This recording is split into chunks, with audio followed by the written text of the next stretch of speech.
Sa videong ito, babalik ang tanaw ang mga artistang napagkaitan ng pagkakataong makilala pa sa larangan ng pag-arte. Some of them are very young at umuusbong pa lamang ang kasikatan. Halimbawa na lang ay si Jaime Canlas na isang dating child actor. Pumanaw siya noong August 3, 2023 sa edad na 17 anyos. Siya ang kapatid ng aktor na si Elijah Canlas. Some are at the height of their career, pero sa isang iglap, iniwan nila ang maraming fans.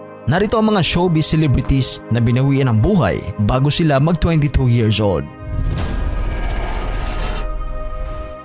Andre Sison. Ipinanganak si Andre noong October 9, 2005. Pumanaw siya dahil sa isang aksidente ng sasakyan sa Quezon City na nangyari noong March 24, 2023. Siya ay 16 anyos nung panahon. Kasama dapat siya sa ilulunsad na bagong batch ng artist under Sparkle, ang talent management arm ng GMA7. Mula sa kilalang Salvador clan sa showbiz si Andre, ang ama niya ay si Marco Salvador na anak ni Tess Salvador, nagkapatid naman ni Mina Aragon, Leroy Salvador, Chona Salvador, Alona Aligre, Ros Rival at Philip Salvador. Pinsan niya si Maha Salvador at Josh Aquino.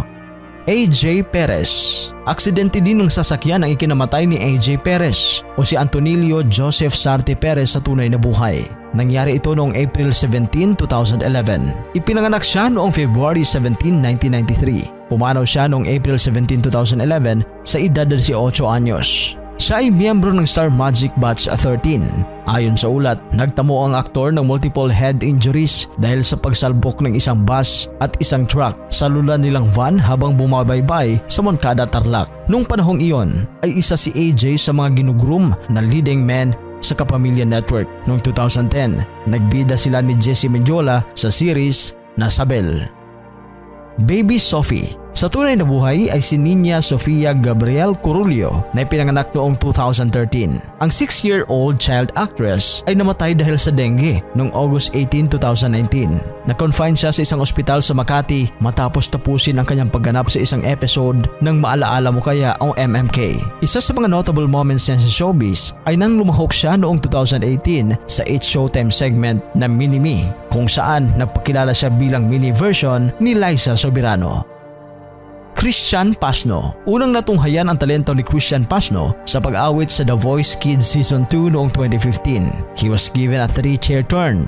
Under the mentorship of Coach Bambo, he reached semifinals in the singing competition. Ipinanganak siya noong 2005 at binawian ng buhay noong May 14, 2018 sa isang aksidente sa motorsiklo sa San Juan, Batangas.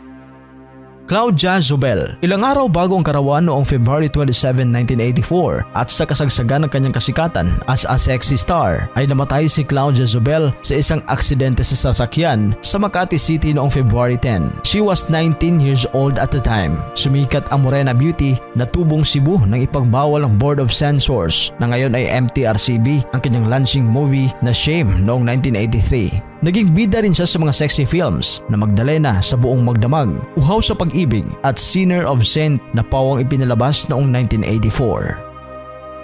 Julia Buencamino. Depresyon na nauwi sa pagpapatiwakal o nagbigti ang aktres na si Julia Buencamino, ang youngest daughter ni Noni Buencamino at Charmaine Buencamino. Huli na nang makita ng pamilya niya ang poetry, diaries at artwork na nagsilbing outlet ng dalaga para sa kanyang lihim na pinagdadaanan. Ipinanganak si Julia noong December 5, 1999 at nasawi noong July 7, 2015 and she was 15 years old. Isang OMG sa mga naging daan upang makilala siya ng publiko. Cast member siya ng show na pinagbibidahan ni Manolo Pedrosa, Janela Salvador at Mario Mortel.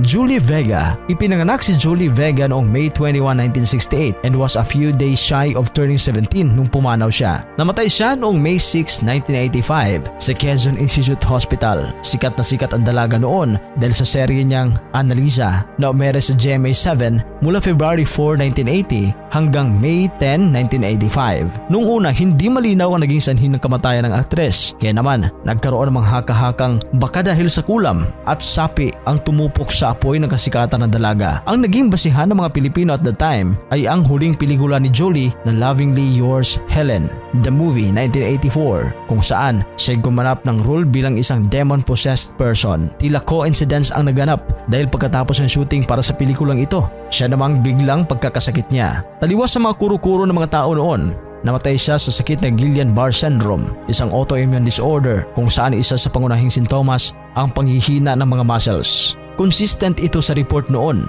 na ang dahilan ng kamatayan ni Jolie ay pneumonia, isa sa mga common complications ng sakit na ito.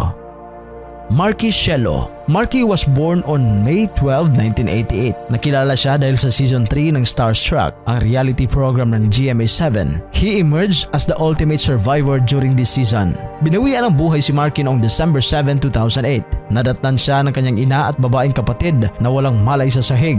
Isinugod agad siya sa Antipolo Doctors Hospital pero idiniklara itong patay pagdating sa ospital. To this day, hindi klaro ang sanhi ng kanyang pagkamatay pero isa sa mga tinitingnang posibleng sanhi ng pagkamatay ng binata ay acute hemorrhagic pancreatitis. Kagaya sa nangyari noon ng yumaong aktor na si Rico Yan. He was 20 years old at the time si Marky Cielo. Bukod sa kanyang pag-arte, nakilala siya sa galing niya sa pagsayaw. Kabilang sa mga notable projects niya ay ang Zydo, Pulis Pangkalawakan, kung saan gumanap siya bilang Zydo Green. Napasama din siya sa Encantadia, Fantastic Kids, Bakekang, Asian Treasures, Boys Next Door, Kaputol ng Isang Awit at Codename Azero. Miko Soto. Nakilala si Miko Soto sa dating youth-oriented show ng GMA7 na Click noong 1999. Gumanap siya bilang Joey sa show, ka-love team ni Tricia Roman na gumanap bilang si Isa. Ipinanganak siya noong May 10, 1982. Aksidenteng pagkahulog mula sa 9th floor ng tinitirhang kondo sa Mandaluyong City ang naging dahilan ng pagkamatay ng binata noong December 29, 2003. Siya ay 21 years old nang mangyari ang insidenteng iyon. Si Miko ay anak ni Ali Soto at Maro Soto, nagkapatid din na Tito at Vic. Pepsi Paloma. Sa tunay na buhay ay si Delia Dueñas Smith. Mas nakilala sa kanyang screen name bilang si Pepsi Paloma na isinilang noong July 17, 1966. Pepsi was 18 nang nagbigti ito at wakasan ang kanyang buhay noong May 31, 1985 sa inuukupahang apartment sa Iriga Street, Santa Mesa Heights, Quezon City. Tinawag ng ilang tao ang kanyang pagkamatay bilang Stella Strada Syndrome. Like Stella, kilala si Pepsi bilang isa sa mga sikat na sexy stars noong panahon niya, and even 3 decades after her death ay nagte-trending pa rin ang sexy star. Stella Estrada. Ipinanganak si Stella Estrada noong 1965. Kilala siya bilang Suzette Bishop in real life. Short-lived lang ang kanyang stint at kasikatan bilang sexy star under Chico Film noong 1983 hanggang 1984. Ilan sa mga pelikula kung saan siya nakita ay Kirot 1983, Puri 1984 at Criminal 1984. Pumanaw siya at the age of 21 years old noong December 28, 1984 sa kanyang inuukupahang apartment sa Jose Abad Santos Street, San Juan. Kasabay naman niyang nagbigti ang personal gay assistant niya na si Rene Mas. Para sa inyong reaksyon, please comment down below. At sa mga hindi pa nakapag-subscribe, huwag kalimutan mag-subscribe sa Showbiz Caster. Maraming salamat po.